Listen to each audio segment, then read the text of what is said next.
Hi, I'm Carlin Wilson, and today's video is FlyLady Baby Step Day 1. I'm so excited you're here doing the 31 days of baby steps with me. And this first baby step is to shine your sink. And she has different ways that you can do it, but for me, I just take whatever cleaner I already have. I don't make it precious, or I try not to make it precious, and clean out my sink. And the important part of it is to dry your sink as well. That's what helps it to have that shine.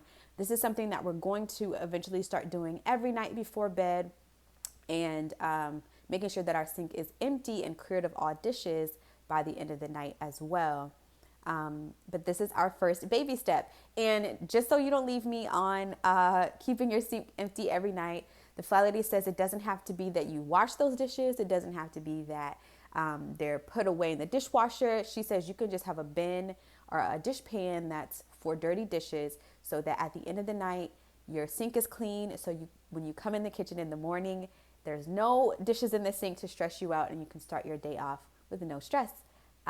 Thanks so much for watching this video. Please subscribe if you want to follow along with these 31 days of baby steps, and I will see you guys tomorrow. Bye.